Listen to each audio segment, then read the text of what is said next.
Just got discharged from the hospital. Doctor said I can't walk yet. Can you pick me up when you have time? I sent the text to my son Michael while the nurse wheeled me toward the exit. His response came back faster than I'd hoped. My wife said we can't keep dropping everything for you every time. Just call an Uber. When they found out who picked me up instead, it would change their lives for the worst. If you're watching this, subscribe and let me know where you're watching from. Let me back up and tell you how a simple phone call became the most satisfying revenge I never knew I needed. My name is Dorothy Parker, Dot to most people, and at 65, I thought I'd seen every flavor of family disappointment. I was wrong. 3 days earlier, I'd been rushed to Phoenix General with what felt like someone taking a blowtorch to my gallbladder. Emergency surgery, they said. Nothing too serious, but recovery would take weeks. The whole time I was in that hospital bed, watching terrible daytime TV and eating food that tasted like cardboard, I kept expecting Michael to visit. Maybe bring the grandkids. Sarah, my daughter-in-law, had been so concerned when I called about the pain. "Oh my goodness, Dot. You need to get to the hospital right away," she'd said, her voice dripping with what I thought was genuine worry. "Michael and I will meet you there." They never showed. For 3 days, I told myself they were busy. Michael's insurance business was demanding, and Sarah had her hands full with the kids. I made excuses like I'd been doing for the past 2 years, ever since they'd moved into that oversized house they couldn't quite afford. But sitting in that hospital wheelchair, staring at Michael's text message, something inside me finally snapped. Not broken, clarified. Like suddenly putting on reading glasses and seeing the fine print you'd been missing all along. I called a cab instead of Uber. Seemed more reliable for a post-surgery ride. 20 minutes later, a well-dressed man in his early 60s approached my wheelchair. Not my cab driver. "Mrs. Dorothy Parker?" His voice was warm but professional. "My name is Robert Hamilton. I'm from Regional Southwest Financial, and we need to talk." I should have been alarmed. Instead, I found myself oddly calm. Maybe it was the pain medication, or maybe I was just too emotionally drained to care anymore. "If this is about Michael's mortgage, Mr. Hamilton, I'm afraid I'm not in a position to help right now." His expression shifted to something resembling surprise. "Actually, Mrs. Parker, I think you'll find it's quite the opposite." "I don't understand," I said, as Robert Hamilton helped me into his car, a modest Toyota that screamed responsible bank employee rather than flashy wealth. "Are you here in some official capacity?" "I'm a regional manager at the bank that holds your son's mortgage," Robert said, starting the engine. "And over the past several months, Michael has been telling us some very interesting stories about his family situation." My blood chilled. "What kind of stories?"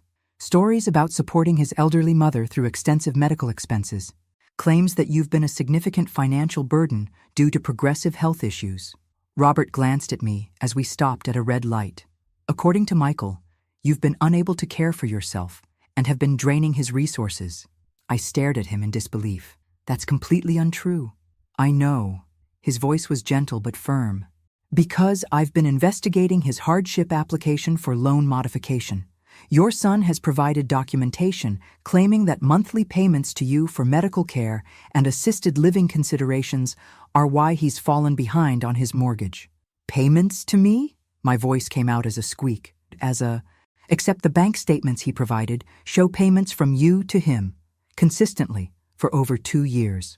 Robert pulled into a small park and cut the engine.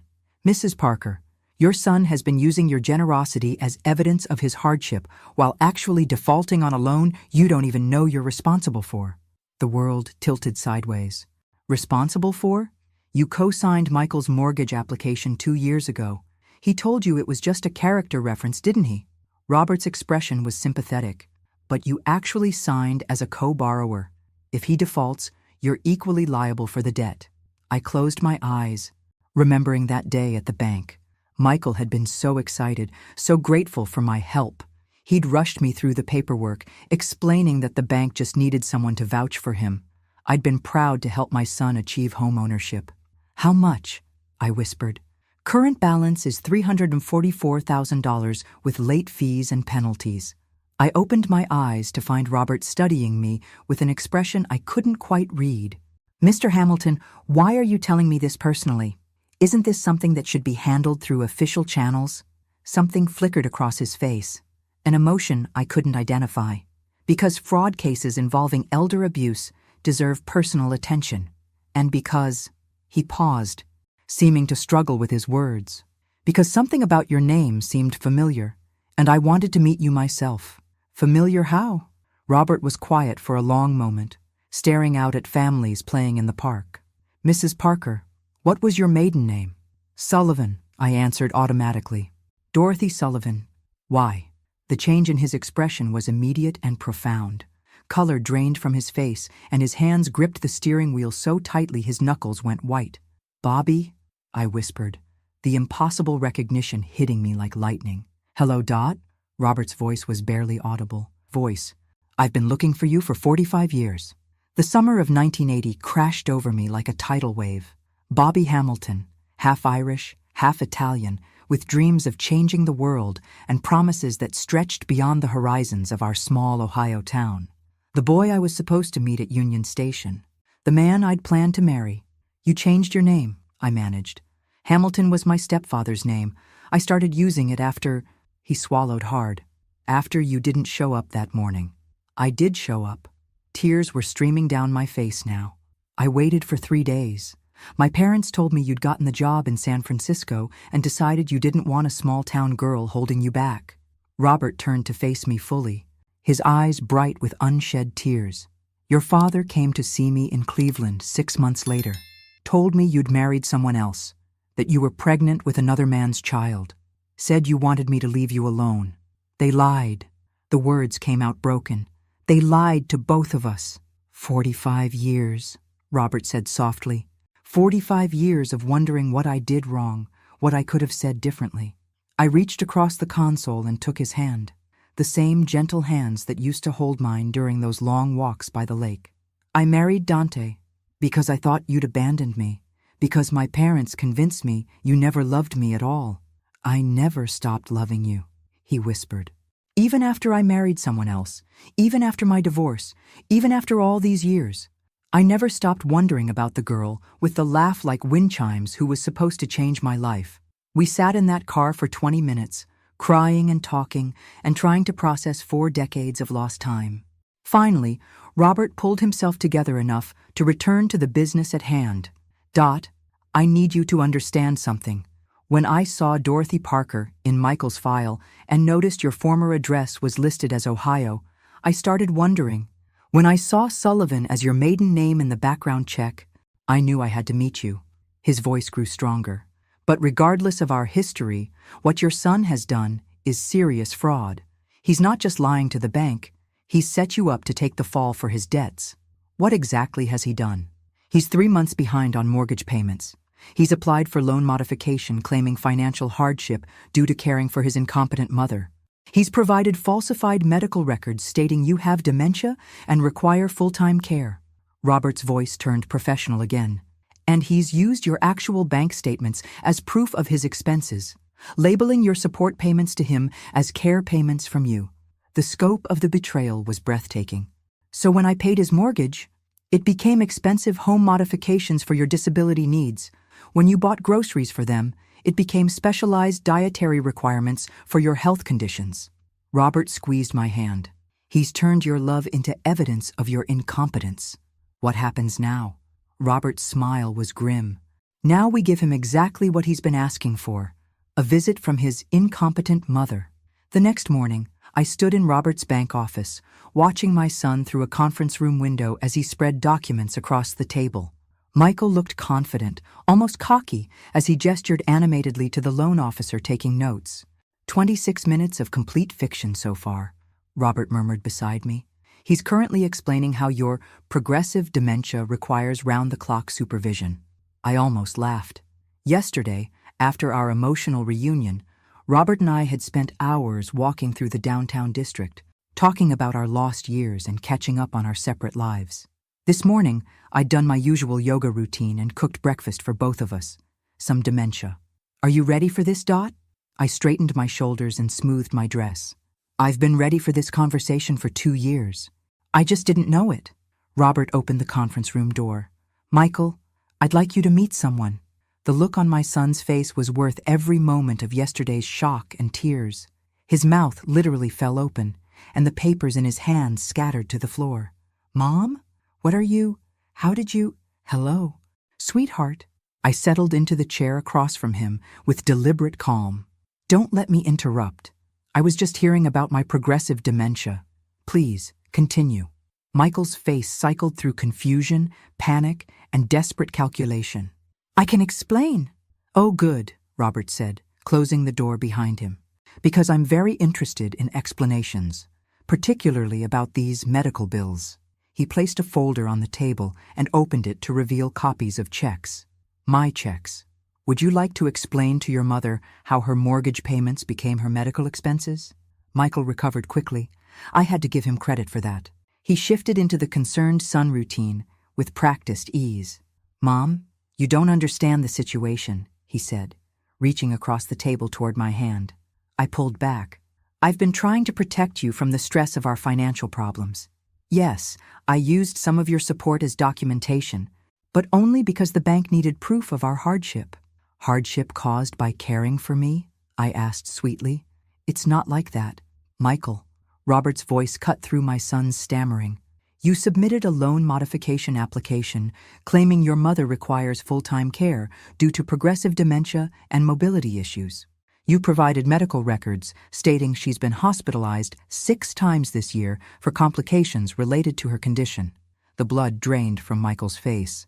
"Those aren't falsified. Mrs. Parker," Robert continued, "would you like to tell your son what you did yesterday afternoon?" I smiled at Michael's increasingly desperate expression. "Well, after our conversation, I walked 3 miles through downtown Phoenix with Mr. Hamilton here. Then I cooked dinner for both of us and spent the evening discussing literature and banking regulations." I paused for effect. "After that, I drove myself back to my apartment complex and took my usual evening walk around the neighborhood." Michael's mouth opened and closed silently. "Tell me, son," I continued, "exactly which part of that sounds like someone who needs full-time care for dementia?" "This is all a misunderstanding," Michael said, but his voice lacked conviction now. "Mom, you know I would never intentionally. Sarah and I have been so worried about you." "Really?" I leaned back in my chair. "Because when I texted asking for a ride home from surgery, your immediate response was to tell me to call an Uber. That doesn't sound like someone worried about their mother's well-being." Robert opened another folder. "Michael, I have here your original loan application from 2 years ago. Your stated income was $78,000 annually. Your debt-to-income ratio was already at the maximum we typically approve." He looked up. "You qualified for this loan only because your mother co-signed." My head snapped toward Michael. "You told me I was just a character reference." "Mom, not a character reference, Michael. A co-signer. You said the bank just needed someone to vouch for your reliability." My voice was rising despite my efforts to stay calm. "Are you telling me I've been legally responsible for this debt all along?" Robert nodded gravely. "Mrs. Parker, you're equally liable for this mortgage. When Michael defaults, the bank can pursue you for the full amount." The room spun slightly. "And what happens if I can't pay?" "Foreclosure proceedings against both of you. Garnishment of assets, including your retirement accounts and your current home." I stared at my son, this stranger wearing Michael's face who had put my financial security at risk without my knowledge or consent. "You made me responsible for a debt that could destroy my retirement, then lied to the bank about why you can't pay it." "It was supposed to be temporary," Michael said weakly. "Just until the business picked up. 2 years, Michael. 2 years of lies while I sent you money thinking I was helping family." I stood up, needing distance from him. "And now, you want the bank to believe I'm incompetent so you can modify the terms of a loan you tricked me into co-signing." Robert cleared his throat. "There's more, Mrs. Parker. The falsified medical records Michael submitted constitute bank fraud. Given that this involves a federally insured institution, we're looking at federal charges." Michael went white. "Federal charges? Bank fraud, falsification of documents, elder financial abuse." Robert counted off on his fingers. "The penalties are quite severe, especially when they involve exploitation of senior citizens." I watched my son realize the magnitude of his situation. The cocky confidence was gone, replaced by raw terror. Part of me wanted to comfort him, to fix this the way I'd fixed his childhood problems. But the larger part, The part that had been used and lied to for years felt something I hadn't experienced in decades. Power. "Mr. Hamilton," I said slowly, "what are my options here?" "Well," Robert said, "that depends on how cooperative everyone wants to be." Michael looked between us with growing desperation. "What does that mean?" I met my son's eyes and smiled. For the first time in years, I held all the cards. "It means, sweetheart, that your life is about to change dramatically. And this time, I'm the one making the decisions." The phone started ringing at 6 a.m. the next morning. Sarah's name flashed on my screen, but I let it go to voicemail. Then again at 6:15 and 6:30. By the fourth call, I finally answered. "Dot, thank God!" Sarah's voice was breathless with panic. "We need to talk. There's been a terrible misunderstanding." "Has there?" I sat up in bed, surprisingly well-rested for someone whose world had been turned upside down 2 days ago. Michael told me what happened at the bank. That man, that Mr. Hamilton, he's obviously confused about the documentation. We can fix this. I almost laughed. Even now, Sarah was trying to manage the narrative. "Sarah, dear, I was there. I heard every word Michael said. There's no confusion. But you don't understand the pressure we've been under." Her voice cracked with practiced emotion. "Michael's business has been struggling. My maternity leave used up our savings, and he was just trying to buy us time. By committing fraud and making me an unwitting accomplice." Silence stretched between us before Sarah tried a different approach. "Look, we know you're upset, but think about Emma and Jake. Do you really want their father to face criminal charges? They need stability, Dot. They need their family intact." There it was, the manipulation I'd been blind to for years. Use the grandchildren as leverage, appeal to my grandmother's heart. It might have worked a week ago. "Sarah," I said calmly, "where are the children right now?" They're at my mother's house, just until we sort this out." "Smart move, getting them away before the lawyers arrive." I heard her sharp intake of breath. "Because that's what's happening today, isn't it? Michael's scrambling to find legal representation. How did you—" "Dot, we're family. We stick together through tough times." "Funny thing about family," I said, walking to my kitchen to start coffee. "I thought that meant honesty, respect, and not using your mother as collateral for criminal activity." I paused. "Tell Michael I'll be at the house at 2 o'clock this afternoon. We need to discuss my options." "Your options?" Mr. Hamilton was very enlightening about what cooperation might look like. Apparently, the bank is willing to consider alternatives to prosecution under certain circumstances. I hung up and immediately called Robert. "Good morning, Dot." His voice was warm with affection that made my heart skip. "I trust you slept well." "Better than I have in months." Sarah just called with the predictable damage control script. I settled into my favorite chair. "They want to meet this afternoon." "Perfect. Are you ready for Phase 2? "What exactly is Phase 2? "We teach your son what consequences actually look like." I could hear the satisfaction in Robert's voice. "And maybe, if we're lucky, we save his marriage and his children's stability in the process." At exactly 2 o'clock, I rang the doorbell of the house I'd unknowingly helped purchase. Sarah answered, her eyes red-rimmed and clutching a tissue. "Dot, I'm so glad you came." She ushered me inside where Michael sat hunched over his laptop, probably researching criminal defense attorneys. "We've been up all night trying to figure out how to fix this." "The mess you created," I clarified, settling into the armchair that had once been mine. "I know I messed up," Michael said, looking up from his laptop with haggard features. "I know you're angry, but we need to work together here. That banker is trying to destroy our family. Robert Hamilton is trying to collect on a legitimate debt that you've defaulted on while committing fraud." I opened my purse and pulled out a folder Robert had given me. "Speaking of which, I have some questions about my financial liability." Sarah and Michael exchanged glances. "What kind of questions?" Sarah asked carefully. "Well, since I'm listed as co-borrower on your mortgage without my knowledge, that makes me responsible for the debt, but it also gives me certain legal rights." I opened the folder and pretended to study the documents, including the right to take possession of the collateral property to protect my interests. Michael's face went ashen. "What does that mean?" "It means, sweetheart, that if you can't pay the mortgage, I can assume the payments myself." I smiled sweetly at their horrified expressions. "Since my name is already on the loan documents, I can take ownership of the house to prevent foreclosure." "You can't do that," Sarah whispered. "Actually, I can, And given that I've been subsidizing your mortgage payments anyway, it wouldn't change much financially for me. I leaned back in my chair. The only difference would be that you'd need to find somewhere else to live. Michael shot to his feet. Mom, you can't throw us out of our home. Your home? I raised an eyebrow. The home I unknowingly co-signed for? The home I've been supporting while you lied to federal banking authorities about my mental competence? Sarah started crying in earnest, but I'd seen this performance too many times to be moved. However, there is an alternative, I continued. Mr. Hamilton mentioned that the bank would consider dropping criminal charges under certain conditions. What conditions? Michael asked desperately. I pulled out another document.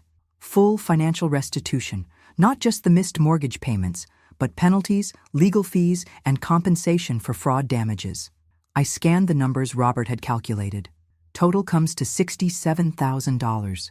We don't have that kind of money, Sarah sobbed. No, but I do. I let that hang in the air. I could pay it, save you from federal prison, keep the house, make this all disappear. Hope flickered in their eyes. You would do that? For a price? I pulled out the final document. A formal rental agreement, notarized and legally binding. I pay off your debt and assume full ownership of this house. You can continue living here as my tenants. Market rate rent, 1-year lease, with option to purchase back your equity at fair market value. Sarah leaned forward to read the document. These rent payments, they're higher than our mortgage was. Yes, market rate for a house this size in this neighborhood. I folded my hands. Of course, you're welcome to find somewhere else if you think you can do better. And if we can't make the rent? Michael's voice was barely audible. Standard eviction procedures apply, though I'd be more patient than most landlords, given our relationship. I paused, assuming our relationship survives this experience. You're blackmailing us, Sarah said quietly. I'm offering you a way out of federal prison and foreclosure. I kept my voice pleasant. The alternative is watching Mr. Hamilton proceed with criminal charges while I exercise my co-signer rights anyway. Same outcome for you, but with the added bonus of Michael having a felony record.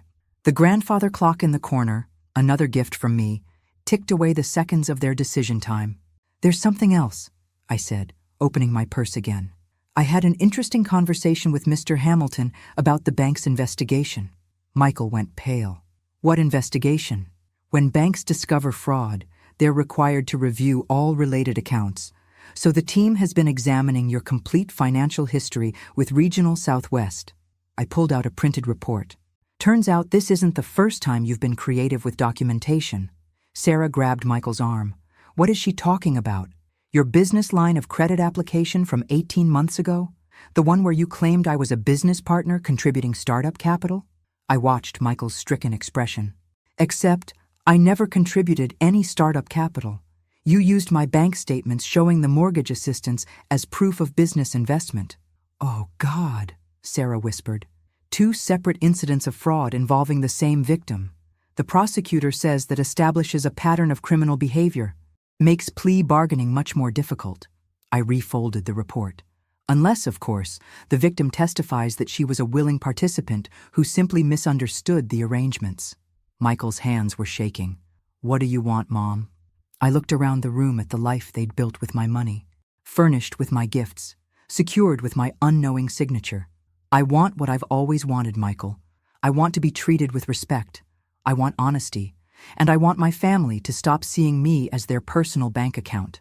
And if we sign this agreement, then Mr. Hamilton receives a letter from me stating that all financial arrangements were made with my full knowledge and consent. The investigation closes, the criminal charges disappear, and we start over with clear understanding of everyone's role. Sarah was reading the rental agreement again, probably calculating exactly how trapped they were. This is insane. You're our family, not our landlord. Sarah, dear, I said, standing to leave. You made that choice when you decided I was too much of a burden to pick up from the hospital.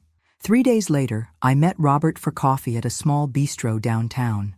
He was already waiting, looking relaxed as he scrolled through his phone. Good morning, Dot, he said, standing to greet me with a brief, warm kiss on the cheek. You look remarkably well for someone who supposedly requires round-the-clock care. I laughed, sliding into the chair across from him. Amazing what dropping fraudulent family members will do for your health. I accepted the coffee he'd ordered. Any word from Michael's attorney?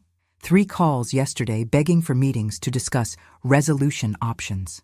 Robert's smile was satisfied. Apparently your rental agreement was quite motivating. They signed it? This morning. Notarized and filed with the county clerk's office. You are now officially their landlord. He raised his coffee cup. Congratulations on your new investment property. I should have felt triumphant, but something nagged at me.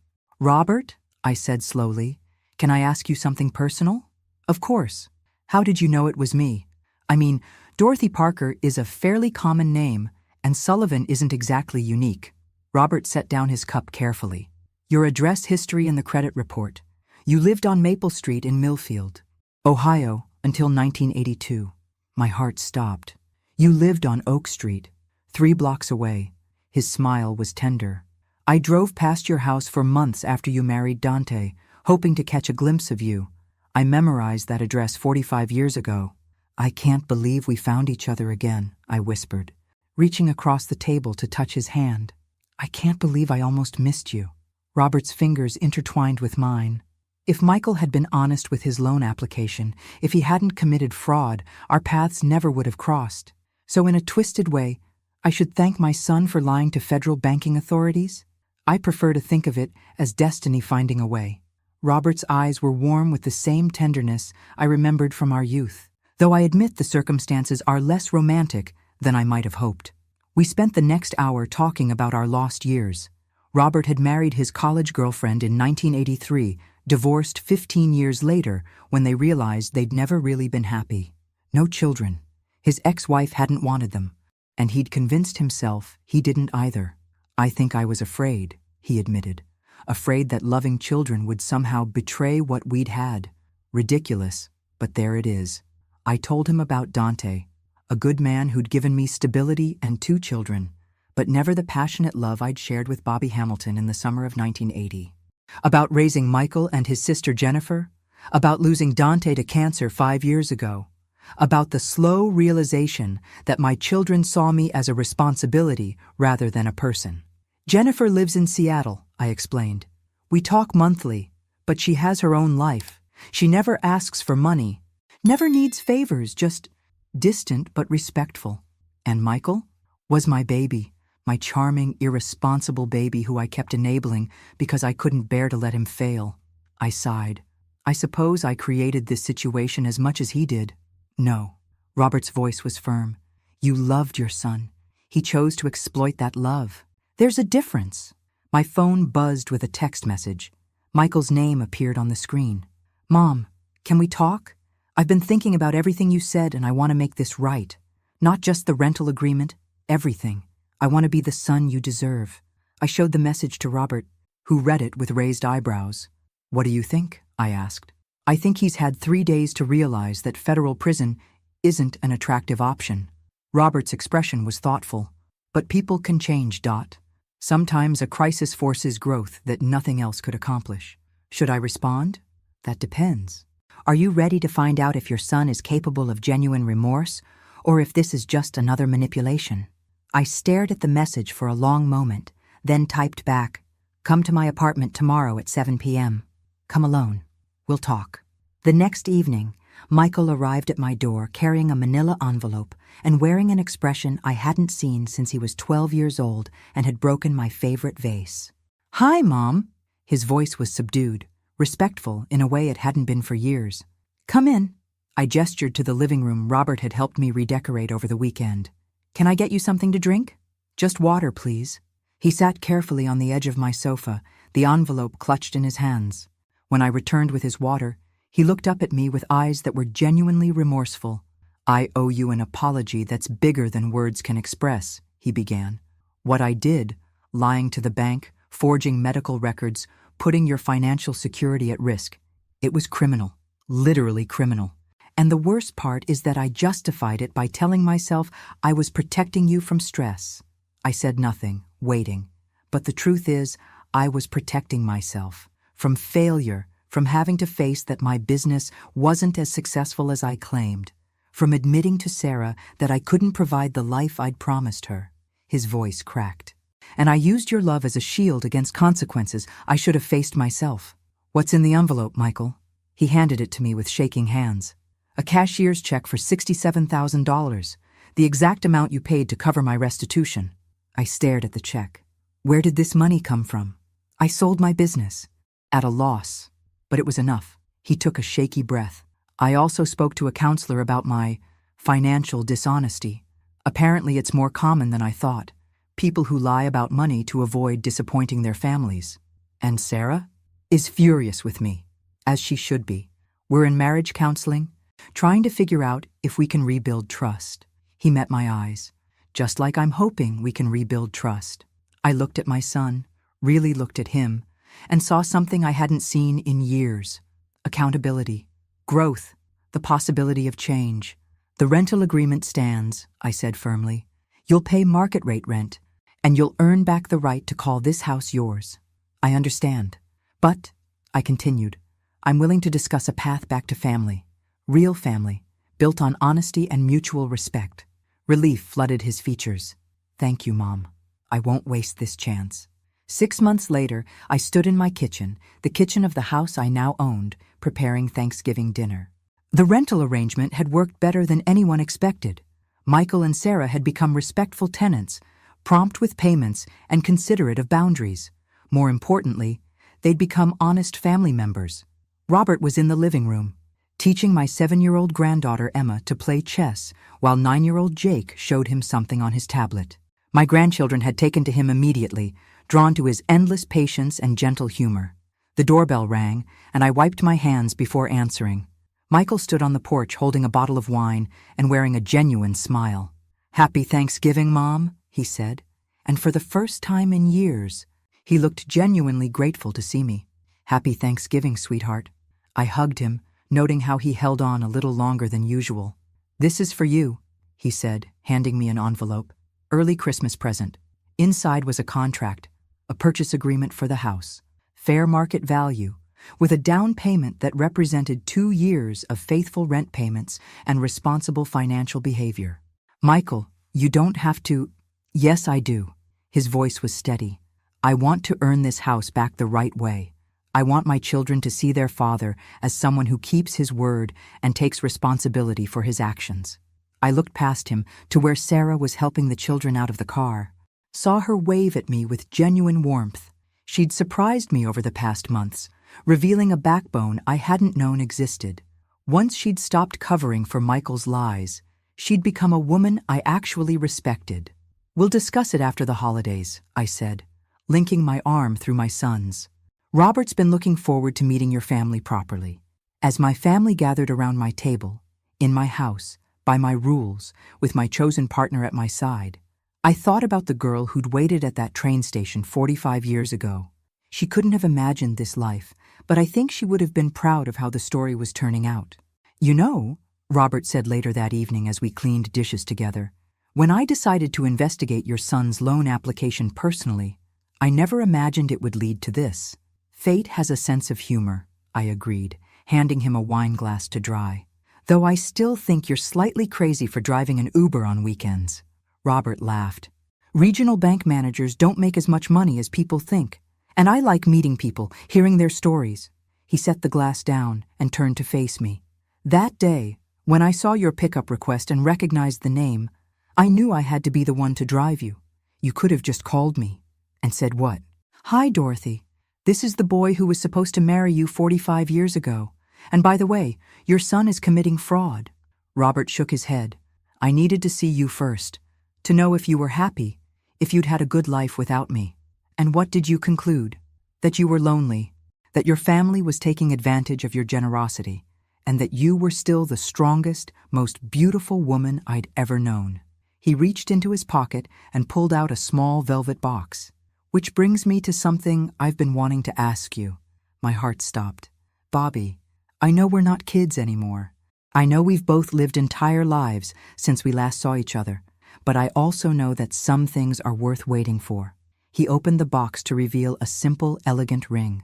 "Dorothy Sullivan Parker, will you marry me?" I stared at the ring through tears of joy. "Are you sure? I come with complicated family, rental properties, and a granddaughter who cheats at chess. I come with no family at all. a modest savings account, and an unfortunate tendency to work too much. Robert's smile was radiant. I think we balance each other out perfectly. Then yes, I whispered. Yes, I'll marry you. As he slipped the ring onto my finger, I thought about all the paths that had led us back to each other. Michael's fraud had been terrible, painful, destructive, but it had also been the thread that wove our lives back together. There's something else, Robert said, pulling me into his arms. I spoke to my supervisor about taking early retirement. If you're interested, I'd like to travel with you. See some of the places we talked about visiting when we were 20. What about Michael and Sarah? The grandchildren? Will always be part of our lives. But Dot, we've waited 45 years for our second chance. I don't want to waste another day. I looked around my kitchen, thought about the family gathering we'd just hosted, the respect I'd earned, the love I'd found again. For years I'd felt invisible, taken for granted, useful only for the financial support I could provide. Now I was a woman who owned property, commanded respect, and was loved for exactly who I was. A woman who'd learned to value herself enough to demand that others value her too. When do we leave? I asked. Robert's laugh was pure joy. How about tomorrow? I know a little place in San Francisco where two old lovers could start their new life together. As we stood in my kitchen, holding each other and planning our future, I realized that sometimes the best revenge isn't revenge at all. Sometimes it's simply refusing to be invisible anymore, demanding the respect you deserve, and being brave enough to embrace the love you thought you'd lost forever. The girl who'd waited at that train station in 1980 had finally gotten her happy ending. It was just 45 years later than planned. After all, the best stories are the ones where the heroine saves herself and gets the boy in the end. Thanks for listening. Don't forget to subscribe and feel free to share your story in the comments. Your voice matters.